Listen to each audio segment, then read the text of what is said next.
eno yesawa yaffe eya program Kaluma Nywera. Tutunuulira amawulire okwetooloola ensi yonna ne tunoonya Kaluma Nywera wa waavudde. Butereevu omulungi aliko Impact FM radio Lwasa Mayinja tukwaniriza osibyeta ssebo osibyeta ennyama nate budde bwa program Kaluma Nywera wano Impact FM radio Lwasa Mayinja nga bulijjo omulangira Kalimage gange apogomo togera ku nsonga munazigera maaso okuba nti zibeerawo mu nsi yonna naye ng'ate nkutegeeza nti nno nsooka ne ku mawulire agenjawo n'ogategeera bulungi nnyo ne tuva ate olugenda maaso ntoka Kaluma Nywera waagwa era mune mu nsonga ezitali zimu n'olw'ensonga eyo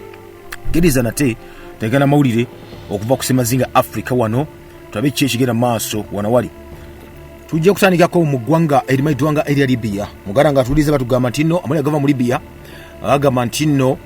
banka ey'ensi yonna eggwanga enkulu mu ggwanga erya Libya evudde nerangira ayise ekirango ng'egamba nti nno eggala emirimu gyayo gyonna oluvannyuma lw'omukozi wayo ow'oku ntikko director owa operations director akwasiganya byetuyite bya information technology amayiddwanga Musaabu Musalem okuwambibwa ku lunaku olwa Sunday wali mu kibuga ekikulu ekimayiddwanga Tripoli eky'eggwanga erimayiddwanga erya Libya. Okusinza ku statement yafulumiziddwa olunaku olw'eggulu mbagamba nti Mr. Musalem ono yateekebwa yatwalibwa okuva mu maka ge n'abantu oba akabinja kataategeerekeka ku makya ku Sunday era n'abakozi abalala bonna ne bagenda mu maaso ne babatiisatiisa naga bajja kubawamba sebagenda mu maaso okuba nti munange babalemesa okukola kybalina okuba nti bakola nga bo abakozi abakola nono manager. Kakati nno omugala nga tuwuliriza Central Bank nega nti nno ejja kuddamu okuba nti baggulawo okukola emirimu gyabwe singa Mr. Musalem ono abeera ateereddwa. Jjukira nti no banka eno eri independent newankubadde nga munange ya ggwanga erya Libya era kigamba nti nno eno ye banka yokka ebadde recognized nga bwe batereka ssente ezivudde mu mafuta ag'eggwanga erya Libya era nga nkulu nnyo mu kwaba nti eggwanga nebadde itaso okuba nti liddawo oluvannyuma lw'emyaka miyitirivu nnyo nga munange gavumenti emaze okuba nti eyubukamu ebyo bibiri waliwo gavumenti omeka gyefugira mu Tripoli nenda efugira mu Benghazi oluvannyuma lw'okutta Kanuma Gaddafi ekyaddiye muganda wange okuba nti eggwanga lyetaaga okuba nti lyalikamu emirundi bibiri. Tulina abayeekera tulina ate munange n'abalala abayeekerera eggwanga lino. Akati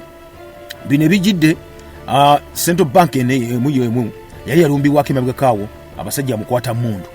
era okusinza ku mawulire agafulumizibwa bamukwata mundu bakikola nga bagerako okuba nti bafoosinga gavana owa banka eno ku resigninga yamayiddwanga Sadiq Al-Kabir. So bukyanga jja mu office 2012 kigamba nti no Mr. Kabir ono yalaga okuba munenga asongebwa mu kibayita ennwe bakigamba nti nno obukyobugagga ekyamafuta omumpozi ne bajeti y'ensi yonna yali eyimiridde ku ye kati embonga agenda maaso okuba nti agikyankalanya. Kakati embeera bwetyo eri mu ggwanga erimayiddwanga erya Libya muganda wange gambe nti nno bukyanga Gaddafi afa bwatibwa mu 2011 eggwanga teriddangamu okufuna mirembe lyataaguka dda enkwaka nayo nene yamaze okuba nti eddawo yonooneka dda. So eggwanga libadde nga ebyaddala liziddwamu olwokuba nti buli omu ayagala munange obuyinza ensonga kibalina gavumenti bbiri emu UN gye recognizinga eno eri mu Tripoli then ate endala eri that is yeetuula eri mu Benghazi y'omusajja oli amayiddwanga Ssaabayeekera generali omulambirira amayiddwanga Khalifa Haftar. Akati ensonga bwezi wezi mu ggwanga eno erimayiddwanga erya Libya. Nkujjeeyo nate mu Libya kankutwaliko mu ggwanga erimayiddwanga erya Ukraine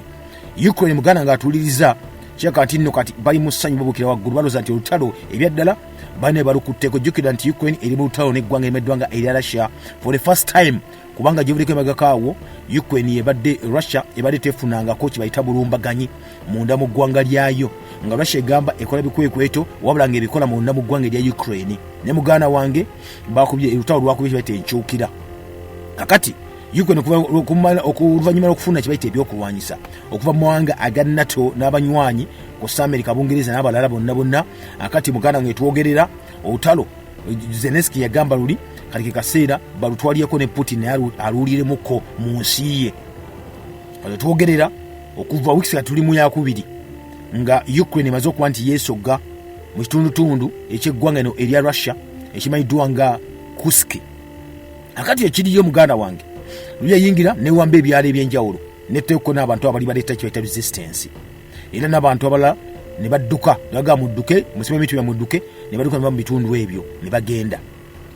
tiyakoba kwekyo nango kubange kasuko kyebayita missiles ezenjawulo era ne rockets ezenjawulo kale tugerera olunaku lwalira muli agafulumiziddwa bagenda nti no Ukraine egambye ntisanyizaawo nate olutindo olwokubiri olw'amakulu ennyo mu kubeerawo kw'eggwanga erya Russia ne mu nsuubulagana mu kitundu kyemeddwanga ekya Kursk kyewamba era amagye olunaku lw'eggulo genti gafulumiza n'ebifaananyi ebiraga nga bakuba olutindo luno oluli ku mugga ogumayiddwa nga CM wamitwe ekimayiddwa nga Zanoy essaawa ezazzeko entini nnyo ne President wa Ukraine Volodymyr Zelensky mune yava n'avaayo nayogera n'agamba nti no omundi ogusogedde ddala kati amagye nga gayingidde mu Kursk gatandise okuba nti gakola ekintu ekyamakulu ennyo era obudde bwonna tugateekawo ne buffer zone okukugira abarasha okuba nti baddemu kuba nti batulumba wabula nga buffer eno obanga ekisenge kino tukiteekawo nga tukiteekawo mu ggwanga erya Russia lyennyini nga tubakkiriza kuba ne batulumba eno naga nti Ukraine nga tuwogerera no kati tuli mu wiiki yakubiri nga tukola kibayita ennumba ku matwale ga Russia bukyanga Russia eloncha kibayita okulumba Ukraine mu mwaka wa 2022 mwezi gwali gwa February akala okusinza ku komanda ow'amagye g'omu bbanga amayiddwa nga Lieutenant General Mykola Olesitsky ono waggwanga limaddwanga erya Ukraine yagambye nti nno kyebaliko obudde buno olutindolano lugenze -1 mu bridge era General ono Olesitsky n'ayongako n'agamba nti amagye ag'omu bbanga gakulembera gagenda kwongera okuba nti ganoonya omulabe okuba nti gamukuba buli wamu wonna ewamuluma ewanamukaabya n'okulaga nti ddala alina kyakoze era mu butambi obufuluma bwadde bulagira ddala omukka guli mu kuba nti gunyooka mu bwengula waggulu w'olutindo era nga ne section ezimu ziraga nti ddala zisaanyiziddwawo naye kati nno tekyadde clear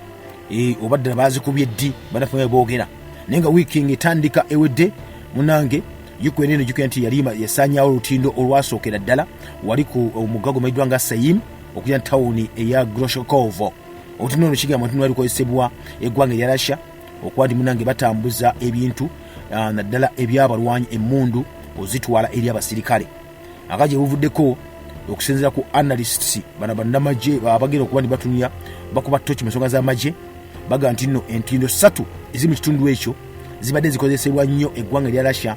okuba nti munange batambulizaako ebyokulwanyisa okubijja eno okubitwala eri okubiwa amagye gaabwe so ne baga nti nno Ebiri ezo nga zimaze okuba nzisaanyizibwawo muganda wange akati olumu olusigaddewo obusajja bujja nabwo okubanga bukola ki buyinza okuba nga lugenda kati okuba nti buddako okuba nti bufuna akati weeks zino ebbiri amagye eggwanga emaddwanga erya Ukraine ebyaddala gapushinze munda gasala boda ya Russia ne gayingira era kati okubanga munange mbubalinga kati aba planning okuba nti babeereyo ddala mu ggwanga no erimaddwanga erya Russia ye Zelensky yagambye nti n'amagye ge ebyaddala gafansa okuba gafuna kibayita amaanyi era n'ebifo byegali kati banaza okuexpandinga nga beeyongereyoko munda mu ggwanga erya Russia olunaku olw'eggulo kawungeza adde ayogerako munange eri eggwanga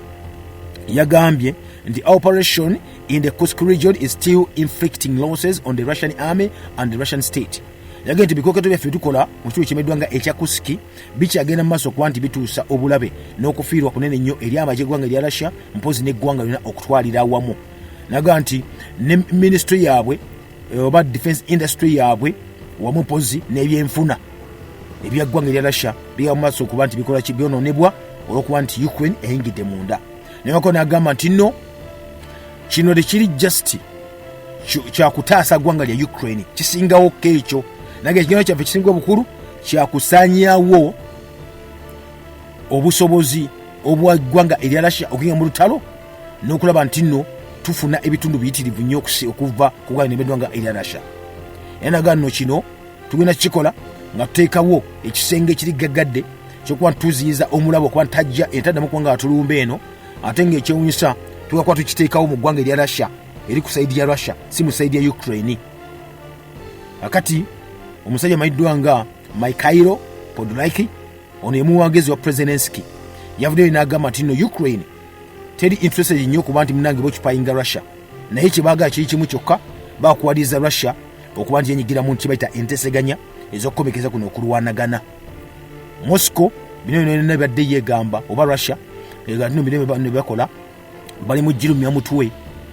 era naga nti obudde bonna ejjako kibayita retaliation response ejjokubanga ejjamu ekyo kibagituusizzaako akati nga Ukraine nga amajje gakyagenda maaso okuba ne gakyalumba gakyayingira g'amajje g'eggwanga erya Russia ekigambibwa mbuno gagenda mu maaso go ng'ate gafuna ebitundu ebyeri mambuka oba mu buvanjuba oba eggwanga nemeddwanga erya Ukraine era nga ebibuga bingi agezi maaso babadde batwala obwaloya bungi nyaawo nga babweddiza. So kino kijidde mugana nga tuliriza bo abakulu abavunanyizibwa mu kuba nti betuyita UN Nuclear Watchdogs abavunanyizibwa mu kulondoola ebya nuclear y'amasannyalaze gano ebyokwalisa biri ebyobulabe sinziggu bagambye nti nno balabudde ensi zombiriri naddala wano ewava amasannyalaze ekyo kimanyiddwanga Zaporizhzhia naga nti nno bali beeraliikiridde balowooza nti nno kitasobola okuba kisaanyizibwawo mpolampola olw'ensonga nti nno waludoni yagenda maaso nekuba ku perimita ku kisenge naye twali kyamaanyi kyagenda okusinziira munaffe ku Rafael Grossi ono akulira kibayita International Atomic Energy Agency kuba bagamba bakyexamininga naga nti nno kale beetaaga buli nsi buli sayidi ebire nga yegendereza nnyo okuba nti bakuba waawo ku nuclear kuba okubawo ojja kuolesa bayita disaster eyakabi ennyo nnyini ddala. So agency eno evunanyizibwa ku by'okuba nti munaye batangira okusanyizibwawo okuba bino ebibaluka n'ebintu n'ebyokwalisa bino ebyobulabe yagambye nti nno singa mukubaawo munda ne kungulu kiriza obagaana mwena mujja kuba mufiirwa n'abantu abali meters okuba 100 awo kiriza obagaana mujja kuba bafuna either amasannyalaze okuba nga gabookya oba chemicals ezibakozesa eza uranium. Jjukira nti eno plant kyali kyawambibwa eggwanga erimaddwanga erya Russia olutalo nga lutandika bwe luti era abadde bajja bakirumba era nga buli omu kasawo kubanga balumbagana buli omu munanga anenya munne. So wiki wedde kiga nti of course Russia n'eggwanga erya Ukraine bombiri munne bavaayo naga nti omuliro gwabaluka bwawo mu kigo guli wennyini plant eyo cooling towers ezo buli nsi yali evunanyizibwa ku ekyo ekyatuukawo mu kaseera kennyini ako naye okusinziira ku bannafana ba Atomic Energy bagamba nti nno strike ezaaliwo ku lunaku olw'omukaaga baga nti ekitundu kino kyali seefu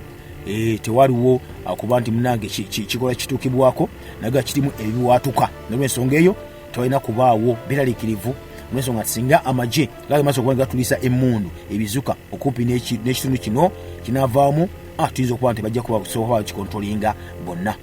Eno plant etwogerera tekyafulumya jjukira amasannyalaze mu myaka 2 kubanga reactors zonna 6 zonna baziggalawo mwezi gwali gwa 4 kakati nno awo wetuli. Russia wagamba nti already yalumba mu February 2022 era ebadde egenda mu maaso mpolampola ng'eyingira mu bitundutundu ebya Ukraine naddala mu buvanjuba naye yali shocked okuba nti amagye ga Ukraine nago kati wetwogerera gayingidde mu kitundu kimanyiddwanga ekya Kursk mu ggwanga erya Russia nabo bagamba tezigoya ku bantu vaawo mu weeks 2 alisi bayingidde mu kilometers nga 10 olulambirira. So bikumi n'ebikumi eby'Abarussia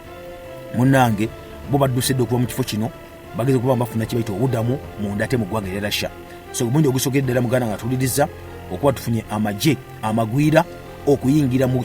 ku ttaka ly'Abarussia bukyanga Sematalo owokubiri akomekkerezebwa. Olaba ndowooza kati wetuli wetugenda awo wennyini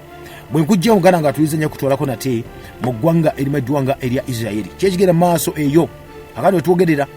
wuliriza kiga nti eggwanga erya Amerika litandise okuddamu buto okuba nti bazuukuka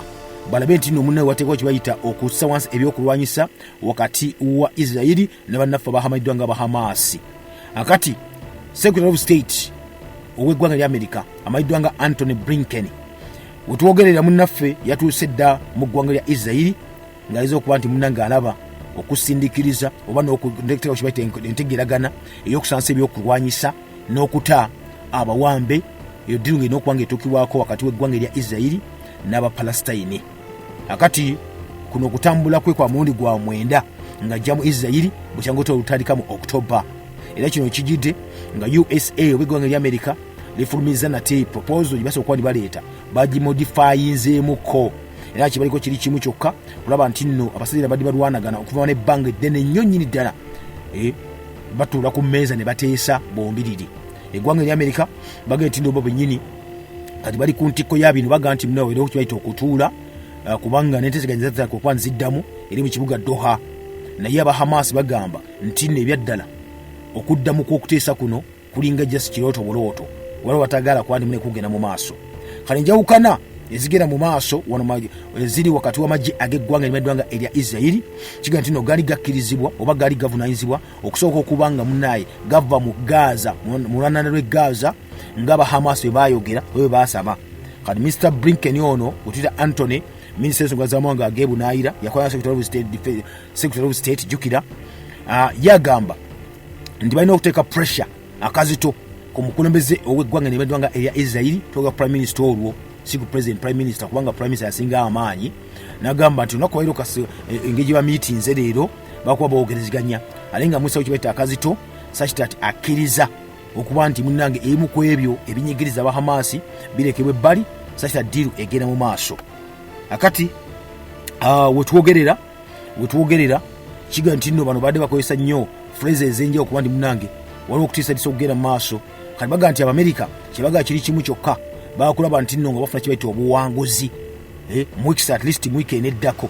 naye baga nti beeraliikirivu nti kubanga bano abasajja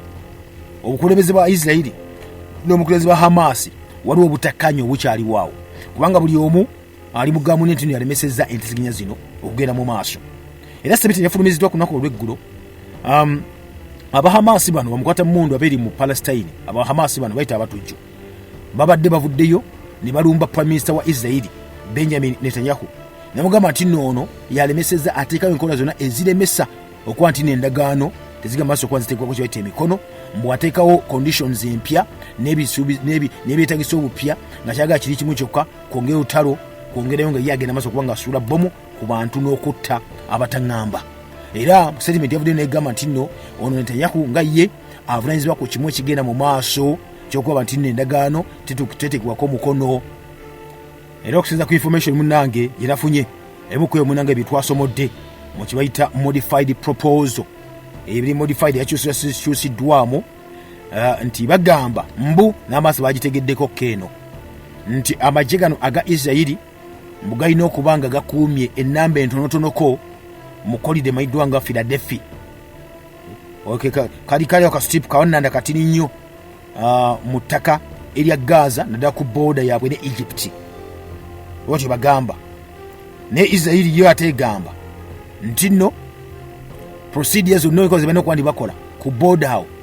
tezirina kuba tegenda compensatinga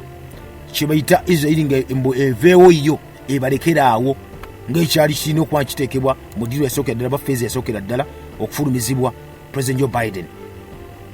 akati mugala nga tuliza jjukira nti ceasefire oba okwolekera okuba nti kulwana okwakkirizibwako mu mwezi gwali gwa Novemba kyali kitegeeza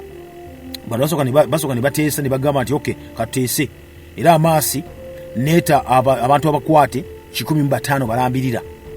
era mu kubata wiiki enamba nefuna kibayita wiiki namba nga twali kulwanaganako munaako eddagala era ne Palestine nayo nebeera nga batadde Isirairi neeta Abapalestine 240 abali mu makomera gaayo era Isirairi yagamba nti nno abawambe abaayo 11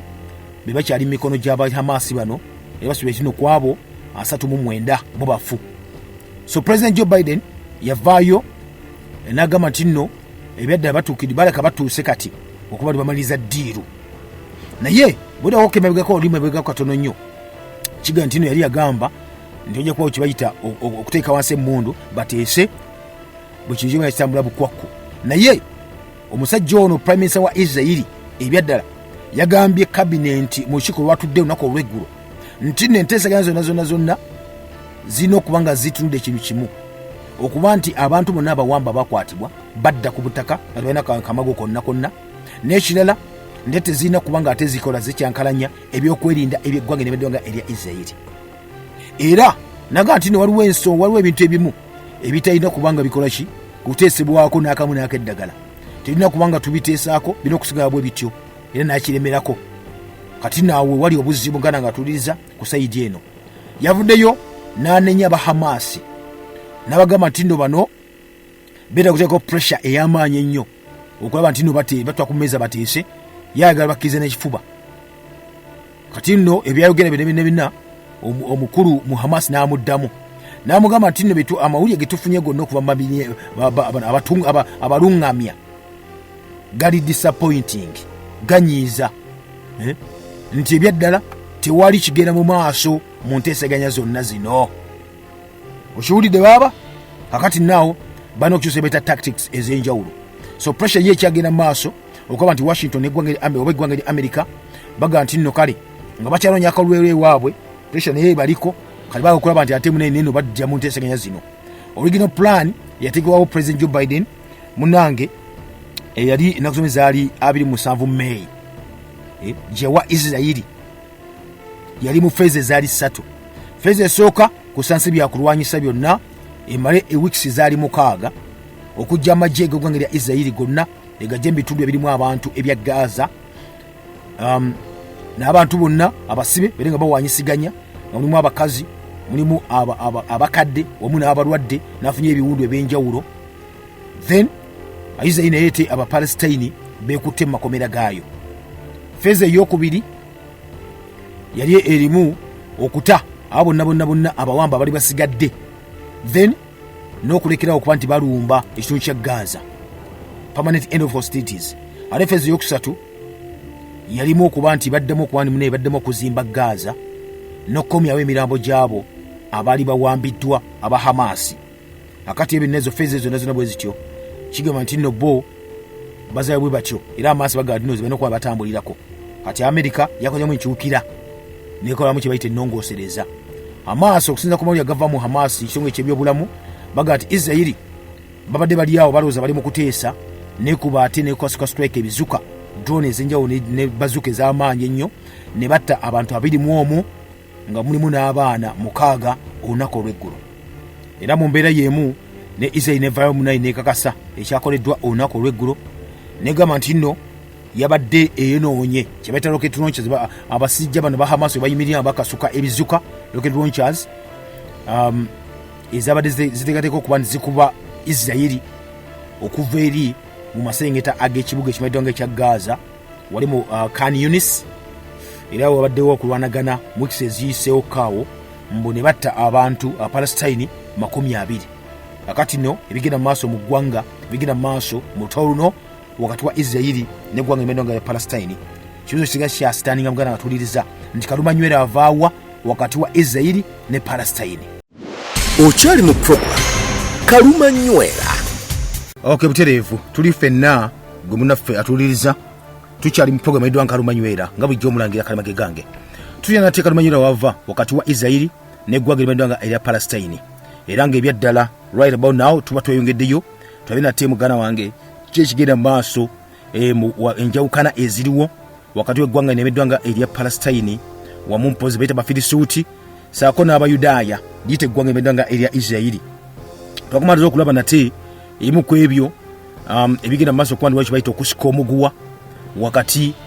w'obukulembeze nate obw'Abayisirayiri obunaasobola okuba nti bujjawo bupya kubanga lwalizibwa nti obwedda bwakabaka bwali bwasaanyizibwawo naye ng'ate bavuddeyo ne banga okuba nti beegula ku bwakabaka obwaliwo okulaba nti munnange bubakkiriza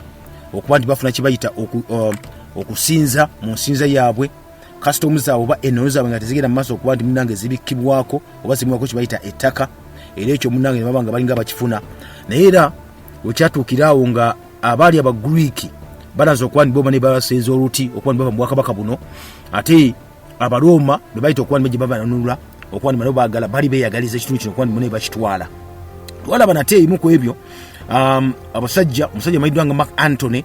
olwatunulamu ne bagamba nti nolugera kukola tutya okuba nti tweddiza kibayita ekitundutundu ekyo ekirimu obwakabaka buli obwa Seleucid ate nate nga bulimu ne kibayita ekitundutundu ekyo ekya Israeli mwe baali mwennyini obwo. Akati nno jjukira nti yatumye omusajja amayiddwa nga Herode oba Kerode naga nti ono y'omu ku abo abakulira mu kitundu ekyo newankubadde nga baali bakyuse bukyuse okuba ne bafuuse bayita Abayudaaya nanga okupracticinga obulombolombo bonna naye tebali Bayudaaya naye nga balina akabagatta ako kubanga bataka okuba nibo bagamba ebiseera biri oba batugeesa ne bagamba nti either olina okuba nga ofuuse bufuusi obanga oli mu Yudaaya sabataka okuba ne bapracticinga kye bayita enkola ennono n'okuba nti basobola okuba nimunange bakola ki abamu bakolebwa n'okukomolebwa okuba nti bala kyeka nino bafuuse Abayudaaya kanono naye Kerode naye munnange bw'atyo lyetuluba lye lyakola ki yebaza okuba nti agwamu. Akati noono jjukira nti Mark Antony eyali omukulembeze eri mu bwakabaka obw'Abaroma gye baafunanga obuyambi okuba naye waliwo okuba nti balwanagana. Yavaayo n'agamba nti nno baddiyo omuvubuka ono bamufuule omufuzi waabwe ng'afuga Isirayiri. Kwa Isirayiri yabaza okuba nti batandise okuba nti beekyanga, baasa okuba nti bawamba obutuntu obw'enjawulo, era bali mu kitundu ekibuga ekimanyiddwanga ekya Yuda. Akati onalaba nti nno omuvubuka ono alimu kye bayita potential. Singa bamusapootinga kkiriza obagaana ne bamukozesa nga puppet leader waabwe, ajja kuba ng'atuukiza ebigendera byaki ebya Roma eno mu Isirayiri. Oyo kye baakola muganda wange atuuliriza, era kye baakola kugenda mu maaso okuba nti bakuteekawo kye bayita okulonda. So kati Kerode n'alondebwa olukiiko olw'amabi bwa palamenti giyite Senate eri mu Roma mu mwaka gwa 4 BC nga Yesu nakuba ng'azaalibwa, batandise nakuba ng'ayingirawo, twogera kati omwaka ogwa 40. Akati we yalondebwa nga kabaka w'Abajju, kabaka w'Abayudaaya bano, era ne bagamba kyalina okuba kyakola kiri kimu kyokka. Ye nga ye alina okuba ng'addayo okuba nti afuge Abayisirayiri, ng'afugira eri wabula ng'afuga on behalf of the Romans. Era ekyaddirira we yakomawo ku ttaka eno mu Isirayiri ebyaddala yaweebwa amagye ag'Abaroma. Amagye ge yaweebwanga mayitirivu nnyo era ne gamuyambako okuba nti awamba ekibuga ekimanyiddwa nga Jerusalem. Wamala okiwamba order gy'esobola okuba nti afulumya, order of business yali yakusooka kusaanyaawo abo bonna abaali beyadya mbigere, abaali bakabaka, abaali abalangira Abayisirayiri abava mu kika ekimanyiddwa nga ekya Asmonean, baprincess azo beyadya mbigere bonna naga yajja basaanyaawo. Era yasooka kwabo munaffe okulooza ku kiso eky'omusajja omanyiddwa nga Kerode, bamuyitanga Matatias Antigonus. Ono yattibwa nga ayambibwako Kerode, ayambibwako Mark Antony wamu mpozi, era yakoma ne ku ekyo naga natta n'abasajja be bali 45 balambirira, gikuba nti bali mu kuba nti bafuga kye bayita ekiki kye bayita obwakabaka obumanyiddwa nga obwa Isirayiri obwali muli mu kitundu ekimanyiddwa nga ekya Juda mu biseera ebyo. Akati ne babikola ddi? Babikola nga 37 Yesu anakuba ng'azaalibwa. Kyakoma ne ku ekyo muganda nga tuliriza, Kerode yagenda maaso munene n'atirimbula omusajja omukulu eyakuze emyaka amanyiddwa nga John Hyrcanus owookubiri. Ono kigambibwa nti nno ku biragiro bye yagaba mukwate bamutuge abeere naye nga munanga ava mu ddiro, kubanga ono yasobola okuba nga naye yeenyigira mu abo abayinza okuba nti beegwanyiza entebe okuba nti bagimuggyako. Juga Kerode yagamba nti agenda kuba ye kennyini baba mutadde ku kintu kino, tabadde mu Yudaaya oli yennyini n'okuba ng'atuula oba ali mu lineage, ne nagamba agateeko kibayita obwakabaka obubwe obujja okuba bumuyamba ye n'ab'ennyumba ye bere batwala Isirayiri mu maaso. Era mu kukikola ekyo yagamba nti alina okusooka okukola ekintu kimu. Soko gyewo abayinza okuba batwala munange entebe, abayinza okuba bagigwanyiza, babaga nti nno bennyini abagiclaiminga bennyini bajjeewo bere ngo bateeka ate ebbali. Era muganda wange atandika okubanga alina okusanya famire yonna ey'Abayudaaya bano abaali bali mu lukwe oba bali batandise okuba ne bateekawo kibayita obwakabaka bwabwe obwensiga nga batandise okuba ne babuzaawo. Era nno kye yakola n'akwata ne yali mukoowe yamanyiddwa nga Aristobulus, naye n'amuggyawo mu biseera ebyo yali myaka 18 egy'obukulu ng'ate high priest oba ng'akulembera kibayita abeddiini abaadize mu kibuga ekimanyiddwa nga ekya Yuda. Era tiyakoma ne ku ekyo muganda ngono mu kye yakola, yatuma abasajja be ne bagenda mu mwaka gwa 35 Yesu atawa nga azaalibwa, ne bagenda basanga Aristobulus ono musajja wattu ali mu swimming pool ezimu mu mbiri eri mu Jericho. Era muganda wange kiga nti nno ono Kerode yali amutya ng'agamba nti nno obudde bwonna ono Aristobulus yabadde asobola okubeera favored n'Abaroma okuba nti basobola omufuula omukulembeze owa Juda. Naga nti nno ye bayinza omusenza oluti kubanga ono yalina omusayi gwennyini munnange ogw'Ekiyudaaya. Kati kye yakola otuma abasajja be bamusanga musajja twawumuddemu awujjadde ali mu swimming pool, ne bamutta bussi, bamuttisa mazzi mu swimming pool omwo nnyini. Tiyakoma ne ku ekyo muganda ng'atuuliriza, yakwata ne maama we amuzaalira omukyala gwe bayita mother in law amanyiddwa nga Alexandra. Jjukira nti yali maama w'omukyala wa Kerode amanyiddwa nga Mariame, munnange naye n'amuttisa ne bamutta. Tiyakoma ne ku ekyo muganda wange yakwata ne mukazi we owookubiri ono amanyiddwa nga Mariane. Jjukira asse maama we kati akwata ne mukazi we nnyini owookubiri. Era ono ye yamuggyawo mu ng'abiri mu mwaka gwa 2009 Yesu anakuba ng'akola ki nga munnange azaalibwa. Akati nno kikulaga bulazi nti nno ono ebyaddala olabotta osse ekisooka eddala ono maama wa mukazi we amugyewo we omukazi yali amwagalira ddala nga nti amwagala paka okufa akati ekyo kyokka kyokka kyakulagabula zinti musajja yali mumalirivu okuuma kye bayita entebe era kigambibwa ati no mwaka gwa 2 BC Kerode ono yavaayo n'agamba nti nno ku bantu bonna omusolo gwe bali bawa mu kitundu ekyo ng'Abayudaaya bonna yali agenda kuba nti agukendeeza agukendeeza okulaga nti n'Abayudaaya ali ku saidi yaabwe nti yabamwagalira ddala naye kino bukikola ate n'ateekawo kye bayita internal spy network yafuna abasajja benagaako munnange bali abagenda kuba bamukettera munda nga bali mu bannaabwe yakozesa oluusi akozesa Abayudaaya bennyini bali mu bannaabwe era nga bano bagezaho kuba ndi munnange akozesa naye bayita amawulire nti owaayi waategedde waliwo Abayudaaya bago kuba ndi munnange bakola ki beekalakaasa era bamutegeeza nga bwatyo bappa ng'asindika abasirikale we munnange nga babajjawo babatta bakugirawo ddala era abasinga obungi bawanikiranga eyo walinga ekizimbe kye bawanika eyo kyali mu ddungu erya Juda gyatwala ne babattiranga eyo era gye yatwala naani ne Haikaniya n'amuttira eyo akati nno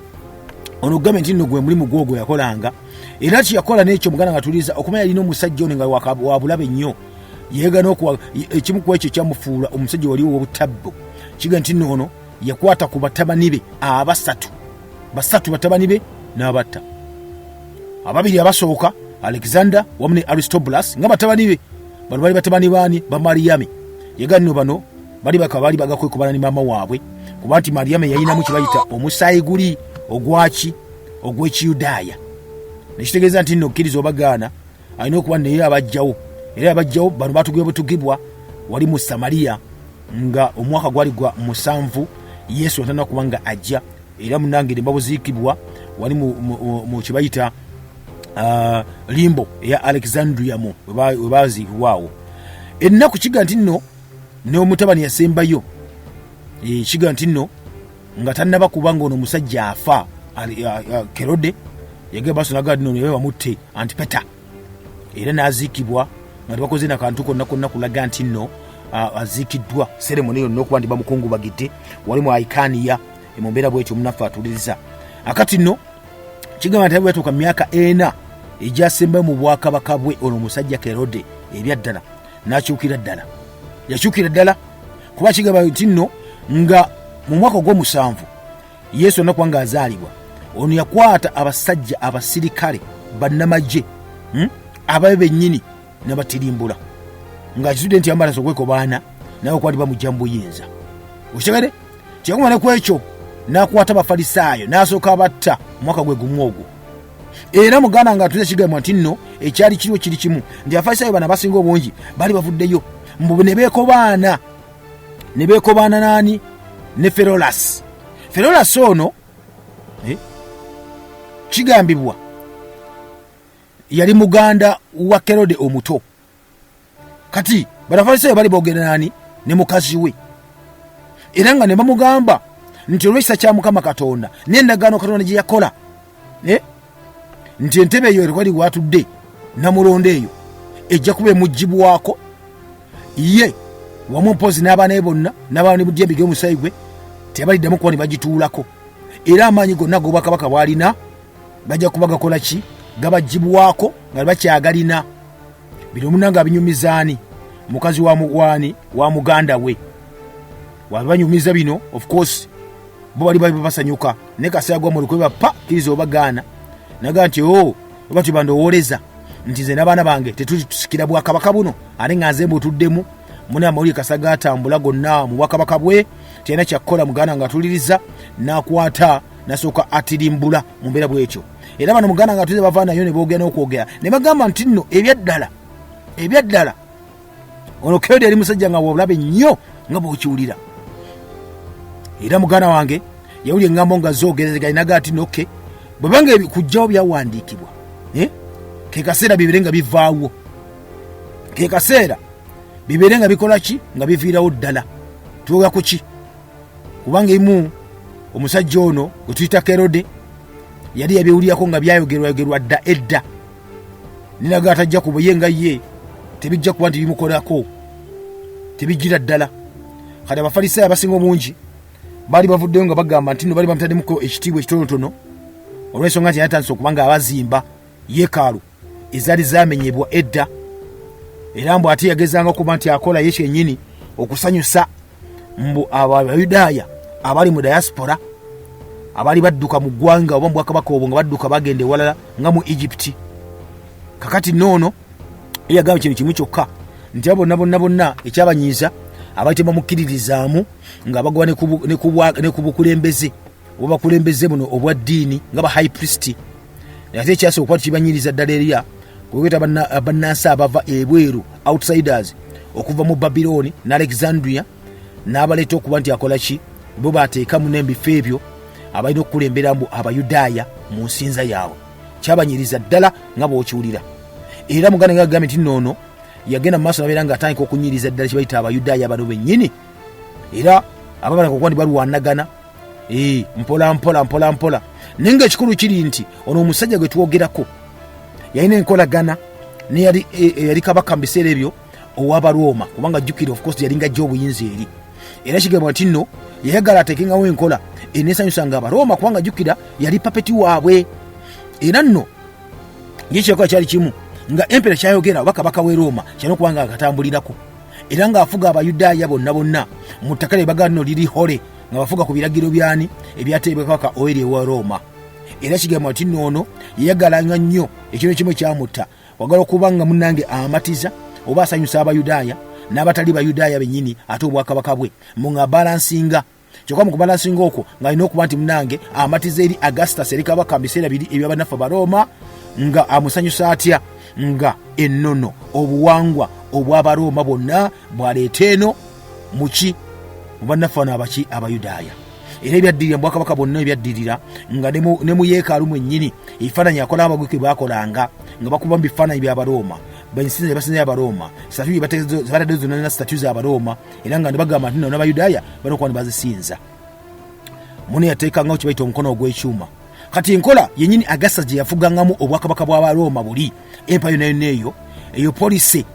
kigwa nti nno n'enzimba yennyini kuba Kerode baga yalimu nga musajja muzimbi ayanyo bayita ebyokuzimba. Kati nga n'enzimba yennyini akyusizza, ayagala enzimba gye bazimba eno mu Abayudaaya gye bazimba nga yakiki ya Kiroma yennyini. Ekyokulabirako kyakola nga kuba nti agaza ekibuga ekimanyiddwa nga ekya Judeya oba Juda, nga kyonna bw'okinywa bw'otyo olabira ddala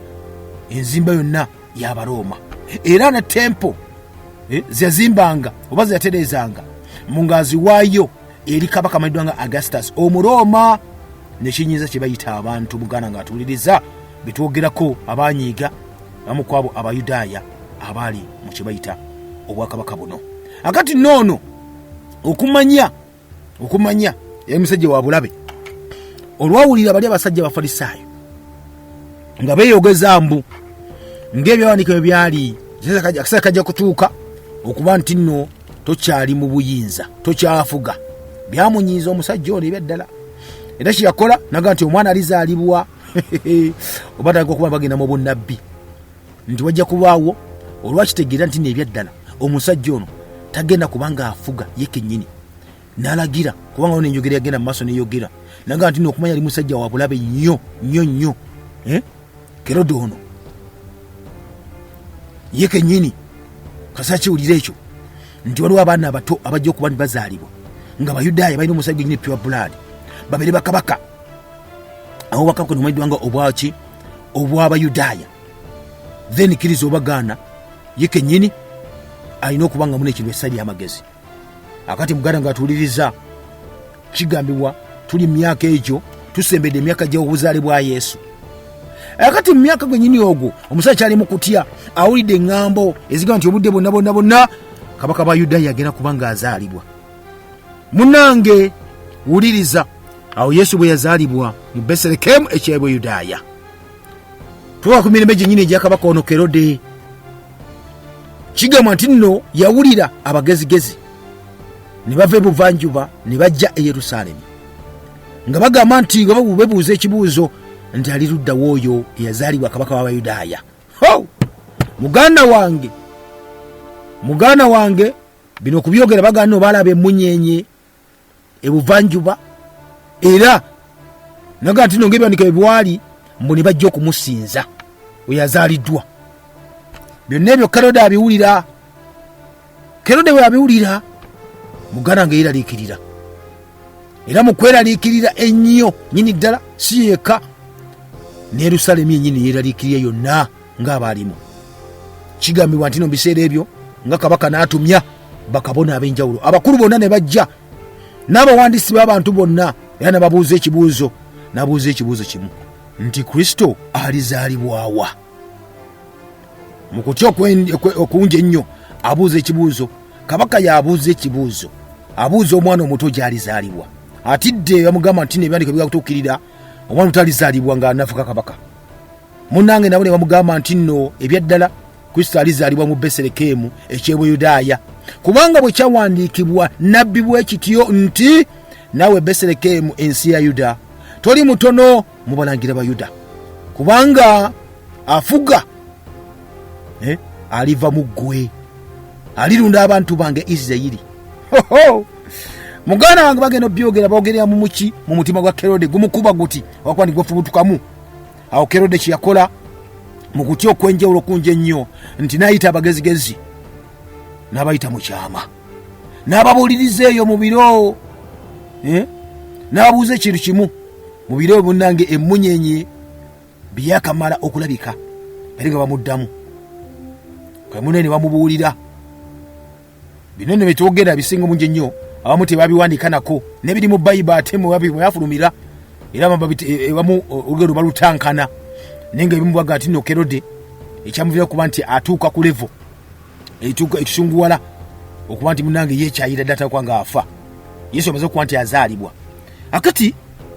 kiyakola Kerode ng'amaze okuba nti munange ayita abagezigezi ababuuzizza mu kyama, n'abuuza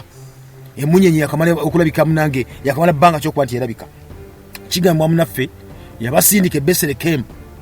n'abagamba nti mugende munoonye nnyo mulabe omwana oyo bw'afaanana. Naga naye munaamulaba bwe muti mujja kujja mumbuulye nange ndyoke ŋŋende musinze nga balabu nange ate watuwidde ete ejja kuba n'amaanyi. Akola akakojo muganda nga atuuliriza. Abasajja bagamba nti no munnange tulaba kuki, kabaka akkiriza, kabaka agenda kusinza omwana,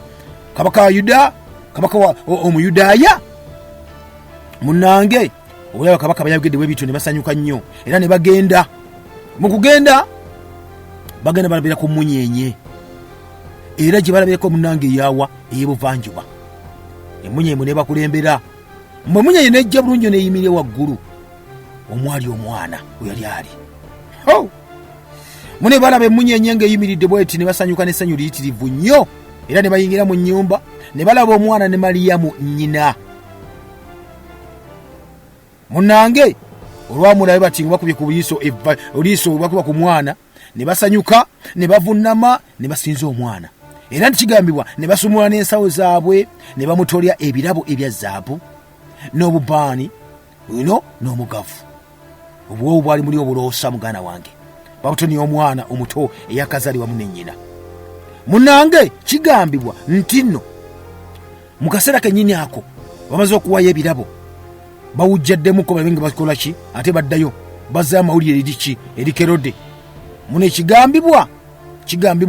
nti Katonda, awo Katonda munnange bali banza okuba beebaka bali mu kirooto,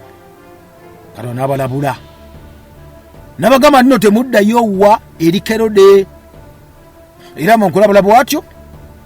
bwe kye baakola, ne ku bakwata ddala ne badda ewaabwe. Nga badda ewaabwe tebajja kudda ewa Kerode, Katonda balabudde. Mune baga nti nno ebyaddala wamala okugenda, malayika wa Mukama n'alabikira Yusufu, tewa ku kitaawe wa Yesu mu kirooto, n'amugamba nti nogolokoka otwale omwana ne nnyina oddukire e Misiri obeereeyo okutuusa nze lwe ndikugamba, kubanga Kerode ajja kunoonya wamu n'omwana oyo ayakuba nti munnange amutta. Amugaa kugenda Misiri, jjukira Misiri eri wali wasigaddeyo akabinja ak'Abayudaaya bali basigaddeyo, era abafuna kye bayita obuddamu nga baliyo bali mu ssanyu bulungi nnyo, ne balinayo munakakunika komite yaabwe. Munnange Yusufu bamugamba ebigambo bino, n'azuukuka n'atwala omwana wamu ne nnyina ekiro ekyo munnaffe n'agenda e Misiri. Jalina budde kugira mu kutunwa buti nedda. Yasimbula kiro n'asina tyasibula kusibula nayolekera. Era munnange n'abeera eyo mu Misiri n'adduka Kerode. Era muganda nga tuwuliriza bwaduka Kerode naga ati agira abeere paka maybe nga amaze okuba nti afa. Ekigambo kyokka kituukirire Mukama kyeyogera mu nnabbi ng'agamba nti nno nayita omwana wange okuva mu Misiri. Era muganda nga atuwuliriza olw'ebigambo ebyo Kerode nga kabaka owa Yuda bwe yalabanga abalaguzi bamuduulira n'asunguwala nnyo. Omwana oza teyadduse, omwana oza mune kinaasoboka ekyo. Munnange n'atuma wulira obusungu bw'omusajja. Kerode yagamba nti kiki? Omwana azaaliddwa akyali muto Omuyudaaya agenda okubeera kabaka antwaliko obwakabaka bwange n'ab'ennyumba bange bonna. Munnange n'atuma abalaguzi ne bajja ne bamusooka bakola ki? Bamuduulira mu maaso ge. Omusajja n'asunguwala. Mu kusunguwala Kerode nga kabaka ow'amaanyi alina akumibwa abasajja akwata mundu. Ebisebe byali nga biso n'amafumu n'abajambiya na ndogoyi na ngamiya. Munnange kye yakola n'atuma abasirikale be bonna. Kabaka watuma kiba kiragiro kizo bagano okubanga okikola. N'atuma bakunsa bakijambiya n'abagamba nti omugende ndagidde buli mwana ow'obulenzi waali mu BETHLEHEM ne ku nsalo zaakyo zonna abakamala emyaka 2 n'abatannaba kuweza myaka 2 ndagira kwa kizuba nino Yesu era azaaliddwa ng'ali wakati w'emyaka egyo kizo bagana tanaweza myaka 2 kati alagira buli mwana yenna azaaliddwa ow'obulenzi mu kitundu ekyo mu kiseera ekyo aberenga akola ki? Aberenga akwatibwa, aberenga attibwa. Munnange ebyaddala awo ekigambo nabbi Yeremiya kyeyogera kigaana ekyoka kituukirira bwe yagamba nti nno eddoboozi lyawulirwa mu Laama okukaaba n'okukuba ebiwoobe ebyali ebingi ennyo ddala era nti nga Laakeeri akaabirira abaana be. Munnange kiga nti nno so tiyagalanga nakubagizibwa kubanga wali tewakyali. Ne munnange Kerode muganga atuwuliriza olwakyogera bwe kityo baya basinjaga buli kimu omwana bayirenga babatta bamalewo bonna. Nawulira nti n'omwana omuto yazuukuse esima yaze abenga atwala esima bwakabaka bwange muganda wange nga takyakubanga akiwulirira ddala. Era bwekyo bwe kyali ku orders ezo. Era nomali baga nti no the slaughter oba the massacre of the innocents kwabona abaana tebalina musango myaka 2 kudda wansi balina okuba nti bakola ki? Balina okuba nti bafa bonna. Era kigaana okugambibwa nti Kerode nga amaze okuba nti afa nti malayika yajja owa Mukama yajja n'alabikira Yusufu mu kirooto eri mu Emisiri. Naga nti nogolokoka otwale omwana ne nnyina ogende mu nsi ya Isirayiri kubanga abaali banoonya omwana oyo okumutta bo bafudde. Era kigaana nti yagolokoka n'atwala omwana ne nnyina n'ajja mu nsi ya Isirayiri. Ne bwe yawulira nti ate muganda wange omusajja amaze okuba nti agenze ate omwana we yamusikidde abaali basigaddewo amayiddwa nga alukeraawo nti yali kabaka w'Abayudaaya kati ate yasikidde kitaawe Kerode n'atya okuddayo. Yatya okuddayo kolaga ati owaye kanindeko ekyo simayo okuba nkiyita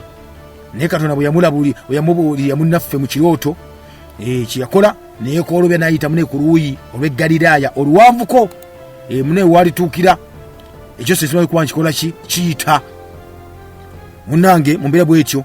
Era najja ekigambo najja n'abeera mu kyalo ekyo ekimanyiddwa nga Nazaresi n'abeera eyo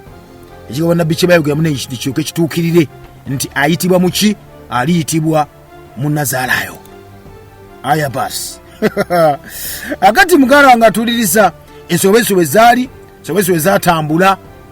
omusajja ye nga nasa okuba nti afuuse omusajja taya kuba nti amanya taya kubanga munnange kintu kyonna kimusala mu maaso. Abaana balina okuba nti battibwa bonna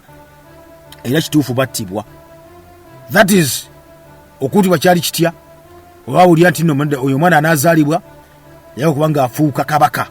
waki w'Abayudaaya bonna. Naga kabaka nga wendi no way tulina kubanga kibeera bwe kityo muganda nga atuliriza alina okuba nti afa. Era ebyaddirira kuba nti omusajja ono yatta abaana bonna abagenda mu maaso okuba nti bazaalibwa abali ab'obulenzi myaka 2 n'okukka wansi. Era neyogera yagenda mu maaso neyogera nti nno ebyaddala eri mu bannaabwe olaba omusajja ono yali musajja nga wabulabe nnyo bwasobola okuba nga atta ababe ate gwe yeggwani gwatasobola nga atta kubanga enyogera egambanga bannansi abaliwo gye bayogeranga gye batambuzanga nti mu biseera bya Kerode ebyeddala kubagambanga it is better to be Kerode's pig than his son. Mukyakisawo okubeera embizi ya Kerode nga kisawo okubeera mutabani we kuba munde batabani be yebakwata bonini n'abatirimbula ono musaya gwe batwogerako abana wa Kerode nga tasaagasaaga. Akati ono okumanya tasaagasaaga genda emusajja nga wabulabe nnyo nga bw'okiwulira kubanga abantu byakwata okuba nti atirimbula kiriza obagaana olosaaga nti nno yali si mutemu oli yennyini yali atidde kisooka yatyanga kyebayita entebe okuba ndi munange bagikwabula ku ye yennyini n'okulagira okutta abantu bano kiga nti yali atidde nga kyebayita okutya kwennyini kuli naga kisoboka kitya era muganda gavumenti nno yali eragira okuba nti abantu abamu battibwa nga ye Kerode nga yafuga. Kati gavumenti nno bino abamu tebabyogerako mu byafaayo tebiriimu naye nga ate kiri mu Bible. Orders ziteeka okuba nti batta abaana bonna ab'obulenzi abali mu myaka 2 n'okukka wansi abali mu BETHLEHEM. Kakati nno embeera munange bwetyo bwe yatambula ku sayidi eyo. Akati bwanga gwe kabaka nga Kerode bwe yakolanga ebyaddala awuli obusungu bwamusunguwaza nawulira muna ekibinga kinene nnyo nnyini ddala obusaba bwayaga okuba nti abaana yaga okuba nti batta ate abasse ate amaze okuba nti awulira nti gwaga okuba nti yennyinnyini attibwa yaddusiddwa yagenze emisiri si yafugayo yafuga eno katunutunu munange mu Yuda. Akati nawulira ekibayita obusungu bwennyini buli muganda wange Kerode ebyaddala kigamba n'okugamba nti nno obusinga buli mungi nnyo okulumizibwa mu mutima kwali kuyitirivu nnyo Katonda nga naye mu Katonda naye amukyaye nakwatibwa ekirwadde kyeyakwatibwa. Ekirwadde kyakwatibwa kiyitibwa nga bakitanga Kerode's evil, ekibi kya Kerode kyokwandika yakola ki yatagala Katonda. Mbu okumanya Herode ono ebyaddala yawuliranga kuba nti yejja muwe yekyawa era wale bagamba nti yakwata ekiso nnyini ne yeefumita kuba nti yejja mu budde naye ataasibwani kizibwewe yasanga yeefumita zibe yamutaasa muganda wange naga nti ate weefumita musajja gwe lino noofa ebibyo namutaasa. Yali so concerned kubanga kizana kizula nti n'abantu bali mu kyaye ebyaddala bakulembera mu kyaye bakyaye obwakabaka bwe bangenda kukola ntya